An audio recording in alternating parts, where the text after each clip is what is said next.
নামাজ পড়েন অথচ নামাজই কবুল হচ্ছে না, ভাবছেন এটা কিভাবে সম্ভব? আসসালামু আলাইকুম ওয়া রাহমাতুল্লাহ। আজ আমরা আলোচনা করব নামাজের এমন কিছু মারাত্মক ভুল নিয়ে যা অজান্তেই আমাদের অনেকের নামাজকে বাতিল করে দেয়।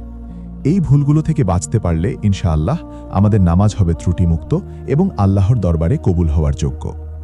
প্রথম ভুলটি হলো তাড়াহুড়ো করে নামাজ আদায় করা।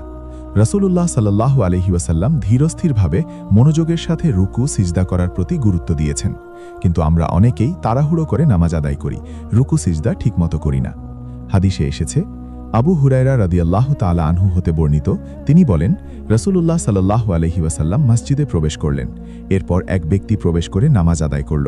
অতঃপর নবী সাল্লাল্লাহু আলাইহি ওয়াসাল্লামকে সালাম করল। তিনি সালামের জবাব দিয়ে বললেন, ফিরে যাও এবং নামাজ আদায় করো, কেননা তুমি নামাজ আদায় করনি। লোকটি ফিরে গিয়ে নামাজ আদায় করল। তারপর নবী সাল্লাল্লাহু আলাইহি ওয়াসাল্লামকে সালাম করল। তিনি বললেন, ফিরে যাও এবং নামাজ আদায় করো, কেননা তুমি নামাজ আদায় করনি। এভাবে 3 বার হলো। তখন লোকটি বলল, সেই সত্তার কসম যিনি আপনাকে সত্যসহ পাঠিয়েছেন, আমি এর চেয়ে ভালোভাবে নামাজ আদায় করতে পারি না, অতএব আমাকে শিখিয়ে দিন। তিনি বললেন, যখন তুমি নামাজের জন্য দাঁড়াবে তখন তাকবীর দিবে, তারপর কোরআন থেকে যা সহজ মনে হয় তা পড়বে, তারপর রুকু করবে যতক্ষণ না স্থিরভাবে রুকু করতে পারো, তারপর রুকু থেকে সোজা হয়ে দাঁড়াবে, এরপর সিজদা করবে যতক্ষণ না স্থিরভাবে সিজদা করতে পারো, তারপর সিজদা থেকে বসবে যতক্ষণ না স্থিরভাবে বসতে পারো, আর তোমার প্রত্যেক নামাজে এরূপ করবে। সাহিহ বুখারী হাদিস নং 793। সুতরাং তাড়াহুড়ো পরিহার করে ধীরস্থিরভাবে রুকু সিজদা আদায় করা জরুরি। দ্বিতীয় ভুলটি হল রুকু ও সিজদার সময় অঙ্গ প্রত্যঙ্গ স্থির না রাখা। রুকুতে পিঠ সোজা না করা এবং সিজদাতে কপাল, নাক, 2 হাত, 2 হাঁটু ও পায়ের আঙ্গুলগুলো মাটিতে ভালোভাবে না রাখা। রাসূলুল্লাহ সাল্লাল্লাহু আলাইহি ওয়াসাল্লাম বলেছেন, যখন বান্দা সিজদা করে তখন তার 7টি অঙ্গ সিজদা করে, তার চেহারা, তার 2 হাতের তালু, তার 2 হাঁটু এবং তার 2 পায়ের পাতা। সহিহ মুসলিম হাদিস নং 490। তৃতীয় ভুলটি হল নামাজে অনমনস্ক থাকা।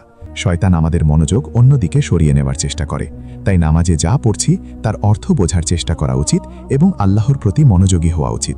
কুরআনে আল্লাহ তাআলা বলেন, আল্লাযীনা হুম ফী সালাতিহিম খাশিউন, সূরা আল মুমিনুন আয়াত 2, অর্থ যারা নিজেদের নামাজে বিনয়ী। চতুর্থ ভুলটি হল জামাতের সাথে নামাজ আদায়ের গুরুত্ব না দেওয়া। বিনা কারণে জামাত ত্যাগ করা অনুচিত।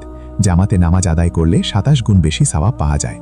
হাদিসে এসেছে, আব্দুল্লাহ ইবনে উমর রাদিয়াল্লাহু তাআলা আনহু হতে বর্ণিত, রাসূলুল্লাহ সাল্লাল্লাহু আলাইহি ওয়াসাল্লাম বলেছেন, জামাতে নামাজ আদায় করা একাকী নামাজ আদায়ের চেয়ে 27 গুণ বেশি উত্তম। সাহিহ বুখারী হাদিস নং 645। পঞ্চম ভুলটি হল পোশাকের প্রতি মনোযোগ না দেওয়া। নামাজের সময় পরিষ্কার পরিচ্ছন্ন ও শালীন পোশাক পরিধান করা উচিত।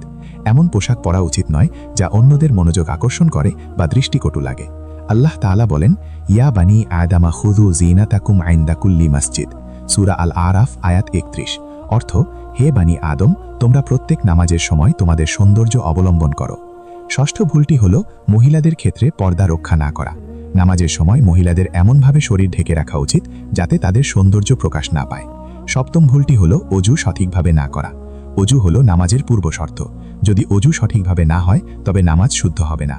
কুরআনে আল্লাহ তাআলা বলেন, ইয়া আইয়ুহাল্লাযীনা আমানু ইযা কুমতুম ইলাস সালাতি ফাগসিলু উজুহাকুম ওয়া আইদিয়াকুম ইলাল মারাফিকি ওয়ামসাহু বিরুউসিকুম ওয়া আরজুলাকুম ইলাল কা'বাইন, সূরা আল মাইদা আয়াত 6, অর্থ, হে মুমিনগণ, যখন তোমরা নামাজের জন্য দণ্ডায়মান হও তখন তোমাদের মুখ ও হাত কৌনি পর্যন্ত ধৌত করো এবং তোমাদের মাথা মাসেহ করো এবং পায়ের টাকনু পর্যন্ত ধৌত করো।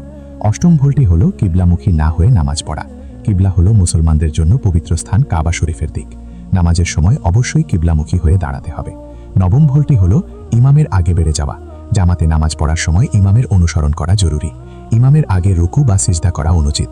দশম ভুলটি হল নামাজের মধ্যে অপ্রয়োজনীয় কাজ করা, যেমন বারবার কাপড় ঠিক করা, ঘড়ি দেখা বা অন্য কোনো দিকে তাকানো। এই ভুলগুলো থেকে নিজেকে বাঁচিয়ে রাখার চেষ্টা করা উচিত। আল্লাহ আমাদের সবাইকে সঠিকভাবে নামাজ আদায় করার তৌফিক দান করুন। আমিন।